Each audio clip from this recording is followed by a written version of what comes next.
Welcome back, welcome back, welcome back to my YouTube channel. Thank you so much for how you've been watching my videos, sharing them, liking, and dropping your comments. Please do more, especially of the commenting and the likes. I would honestly love to read from you all.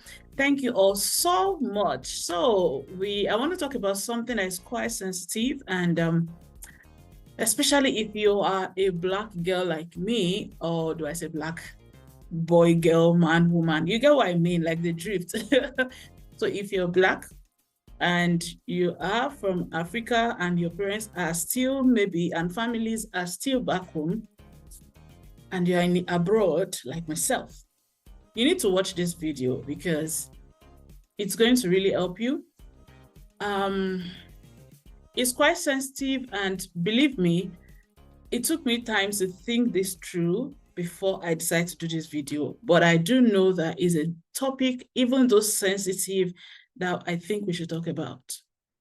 And as much as we don't want to hurt people, the truth I've come to realize about life is sometimes you will hurt people, intentionally or not. In fact, sometimes they will get hurt because you decided to put up boundaries. So it's not necessarily because you intentionally go about hurting them. It's just because you no longer allow them to have their way with you. So now today's topic is dealing with manipulative families and parents. Honestly speaking, especially parents, honestly speaking, we don't talk about this enough. The average African parents have their children as their retirement plan. Of course, yes, as a child, you should have some responsibility towards your parent. And if you are a parent in this dispensation and season and time, I'm believing that you're knowing better to do better by having your retirement plan outside of your children, because typically your children should never be your retirement plan. But again, we understand the settings back home, the African setting, and the government not helping matters. Some would even have their retirements being claimed to be sorted by their organization, unknown to them that their organization is not doing it. And by the time they realize, it's too late. So we may excuse our parents on this basis, right? But you as a present parent in this new age and time, please make sure you're making plans for your own life and not making your children your retirement plan, because your children should never be your retirement plan, right? Okay, so how do you navigate, how do you manage a situation where you are your parents' retirement plan?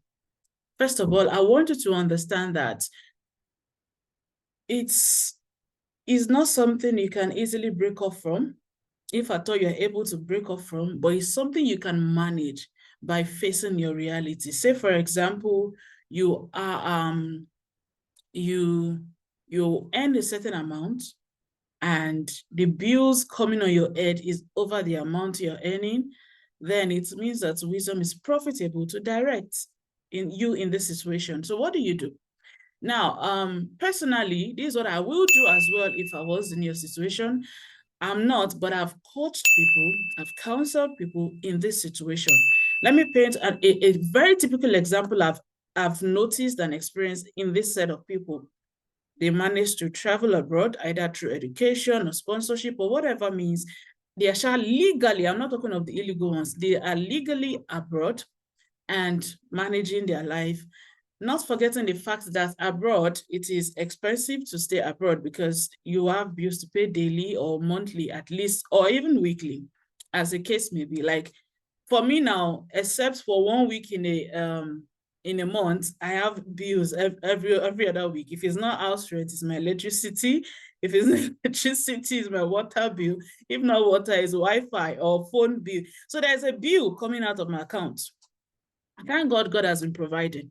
Now, back in Africa, there's almost nothing like this. Like if I thought you're paying for some things, maybe your rent, for those that don't have their own house, maybe, I'm not sure there's anything council tax in Nigeria, I don't know. But maybe there's something called, I know there are some other tax bills anyways that people pay, but you're not paying for water. And if they are paying for water, it's almost small. Okay, let's assume they are paying for water. you're not, I don't know. I'm trying to just let you understand that the environment here is not an environment where you can choose to not pay some things, unlike in Nigeria, where you can choose to not pay some things and nobody's arresting you. In this place, you must pay your tax, even if you are, I don't even know how to explain it. Of course, we see the effect of the tax you're paying, but what I'm saying in essence is that there's bills coming to you to take your money away. It's like the minute the money is landing in your account, the bills coming for it are like, hello, and they're coming, chikum, chikum, chikum, and they're grabbing all your money away. Now, we are not having families and friends who, families or siblings who have this notion, which is general. Most times, I think we all had this impression at some point, let's be honest, and it's not thanks to those who were here before us who gave the impression that life is easier abroad. And upon getting here, you realize that it's far from what they have portrayed for us, right? So now those back at home, they don't know your reality. And because of the the thing people have portrayed online, or the ones that just came back to come and visit, they have come to portray like it's easy to make money abroad. Yes, to be honest, if you are not picky, it's actually easy to get a job to some extent. Don't let me sound like it's really 100%, because it's not. It's not that easy to get a job, especially if it's something that tallies with a certification. It may be a little bit difficult. You may have to get some other certification to fit into the system of that country. So it's not that straightforward. It's not that easy. You may need to start with some menial job, but you may not necessarily have to start with some menial job, really. So it just literally depends. Now, so the focus of this discussion, like, you have these people back at home who feels that if you now mistakenly tell them you found a job, they're expecting you to start paying money into their account. If they ask you, and you have money now, you are pretending, and then you say, you have not become very stingy because you're abroad. You are now very stingy. So how do you manage this kind of thing? I'll give you some financial tips. I'm not a pro, I'm not a financial expert, but I will share these tips for you that has helped me in navigating situations like this. Though mine is not from my family. I don't know, I'm praying that God will bless me with the money people think I have. Because there's really a day that passes, or at least in a week, that is rare for someone to not be in my inbox asking me for financial help. Of course, if I have it, I give, but many times I don't, because I also have my own bukata. I have my own responsibility. So you see, I'm not Jehovah Jireh, so I'm not going to meet everyone's need. Now, I used to be an emotional giver. So if you're an emotional giver, trust me, you are going to be a victim a lot in this kind of situation. Your parents are going to blackmail you into debt. Yes, you enter debt before you wake up, because I had to enter debt at some point because I was helping people, mostly strangers. It was not even my family. it's so ridiculous. I was helping a lot of people, and well, yeah, I am. But I thank God it's a thing of the past. But let me share the things that helped me, especially if you are an emotional giver. What are the things that can help you? Number one, see, reduce calls from the people that you know are going to bill you. So instead of calls, my dear, switch to text. If they're calling you, intentionally don't pick the call. You know why? Because with calls, they can easily sound emotional. Oh my God, please help me. And you're going to be moved because you have empathy. You feel for them. You are not a stone. Meanwhile, your account is telling you that, auntie, brother, you cannot afford to help this help. You cannot. But your emotions have gotten in the way. Your logical part has gone back to this back, like I've go. It's not your emotion that does not help you to think logically that comes to the front, and you act based on your emotions. So avoid calls, switch to text. And step 2, don't read their text messages immediately. Yeah. I know it may sound harsh and it may sound hard at first, but trust me, it's going to help you. Don't read their text immediately. And if you need to archive their chats so that you're not tempted to open it immediately, please do it. So ignore the text and relax your mind. Think of the worst scenario that they may have sent to you. And then after thinking of the scenario they have sent to you, now go to your account. Can you afford to help with anything? If you know you cannot afford to help them, make up your mind before opening the message that, okay, my answer will be no. So that by the time you open the message, you know, you have a preconceived thought that I'm not helping this person this time because I cannot afford to, right? Now, there's one other step rather that I do take, and that is to separate, like I separate my funds. As soon as I'm getting them, I have funds for the ones I want to save, the one I want to for my self-development, the one for bills, and then my offering and tithes, and then I have my charity funds. Now, what is charity funds? Charity funds is the one that covers your black tax. Hello, ma, please, my new school fees. Hello, Bimpe, how are you? Oh, I'm not seeing me. You don't even remember to send me money. Oh, yeah, now. Oh, yeah, for and all that. So I have a chunk of money separated per month. So in a nutshell, once I exhaust that charity funds, my dear, even if it's life and death, if I don't have, I don't have. The best I will do is to pray for you, number one, and also to reach out to other people that may be able to help you. Because isn't that what I have I will give? I don't know. Because the truth is, what I want you to understand is that as far as you are in this abroad, you're on your own. Have you ever seen people in Nigeria sending money to those abroad? It's rare. It's very rare. But rather it is you always sending. And it's not because some of them cannot even give, but by the time not even with the current rates. Let me do a little math.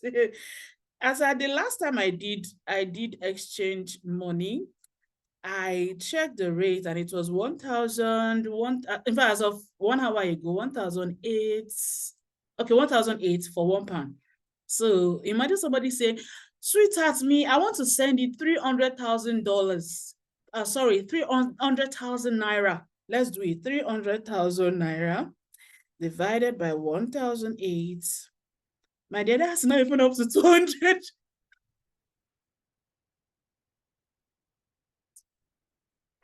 It's not even up to £200.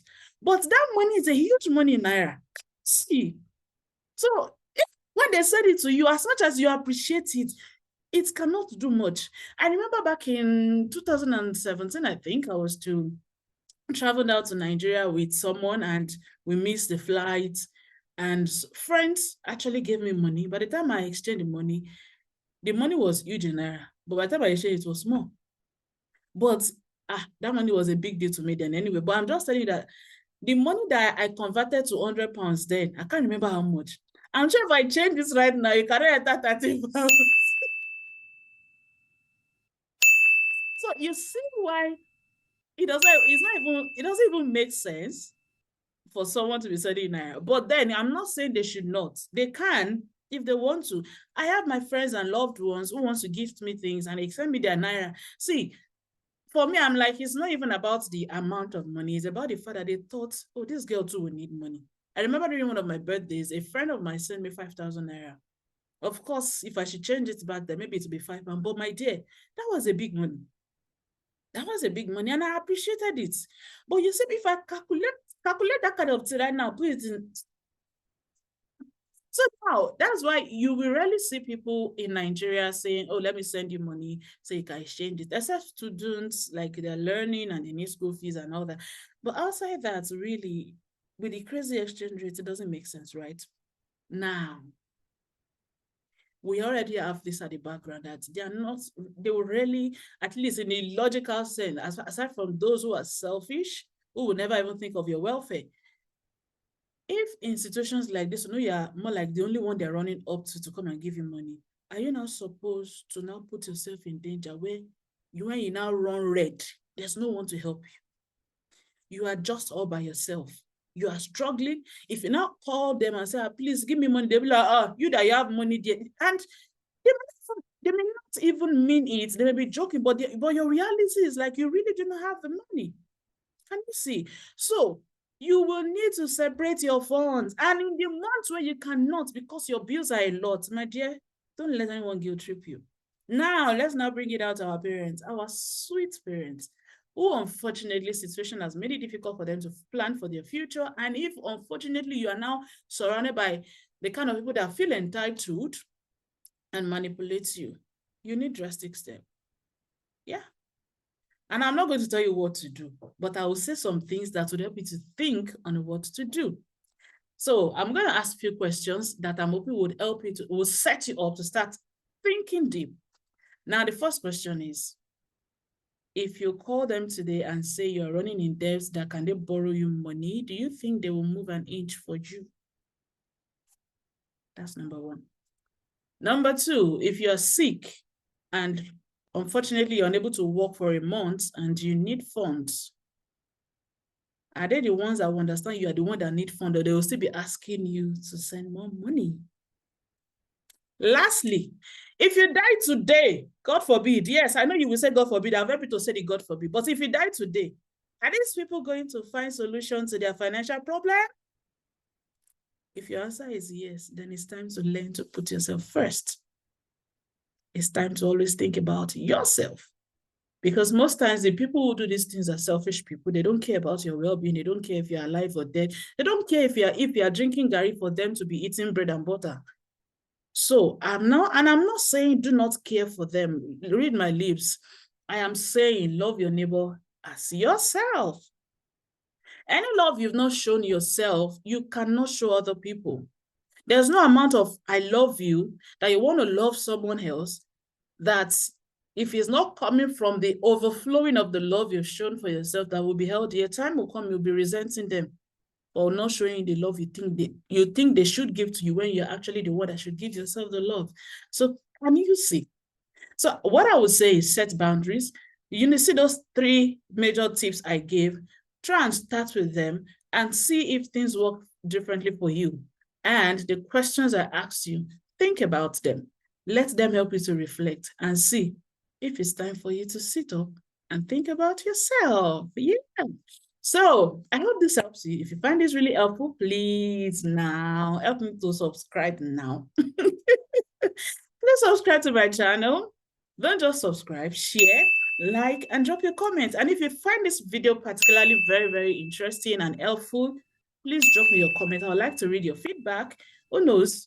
Maybe there'll be more tips about this black tax issue that I can help. I can share. So now, if you know that you're surrounded by emotionally manipulative people, I'm sure this video will help you. So if you know it has helped you, how about you share to the people that you know would help if they are black in their abroad? Maybe not even in their abroad, but they are the responsible child of the family. And you don't have to be the firstborn to be laden with that load.